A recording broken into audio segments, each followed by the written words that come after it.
আসসালামু আলাইকুম রহমতুল্লাহি ওবরাকাতু। দেশ এবং প্রবাসে যে যেখান থেকে আমার এই ভিডিওটি দেখছেন সবাইকে জানাই আমার পক্ষ থেকে আন্তরিক শুভেচ্ছা অভিনন্দন।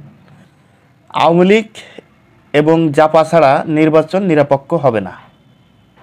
দর্শক, কথাটি আমি বলি নাই, কথাটি বলেছেন জাতীয় পার্টির বর্তমান চেয়ারম্যান জি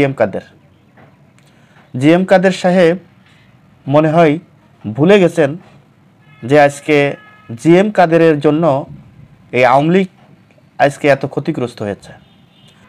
জি এম কাদের সাহেব মনে হয় ভুলে গেছেন যে আজকে আওয়ামী লীগ এই দেশ থেকে আওয়ামী লীগের নেতাকর্মীদেরকে বিপদে রেখে পালিয়ে গিয়েছে। আজকে জাতীয় পার্টির এই জি এম কাদেরদের মতো লোকের জন্য আজকে আওয়ামী লীগ এত ক্ষতিগ্রস্ত।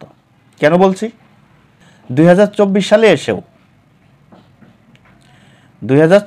এসেও এই জাতীয় পার্টি যদি নির্বাচনে অংশগ্রহণ না করত তাহলে বাংলাদেশে শেখ হাসিনা নির্বাচন করতে পারত না।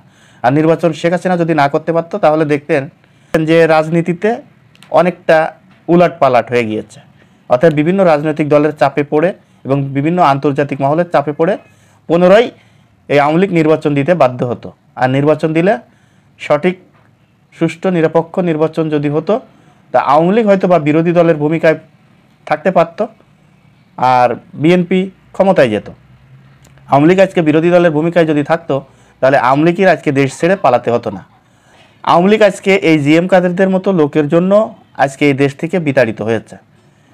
এখন এই আওয়ামী লীগকে সাপোর্ট করেছে এই জি এম কাদের এবং জাতীয় পার্টি যদি আওয়ামী লীগকে সাপোর্ট না করত তাহলে আওয়ামী লীগ নির্বাচন করতে পারত না। আর আওয়ামী লীগকে সাপোর্ট করার কারণে দেশের মানুষ এত ক্ষতিগ্রস্ত হয়েছে, আপনারা সবাই দেখেছেন, সবাই জানেন। তাহলে জি এম কাদের আজকে সেই আওয়ামী লীগের কথা বলছে যে আওয়ামী লীগ এবং জাপা না হলে নির্বাচন নিরপেক্ষ হবে না।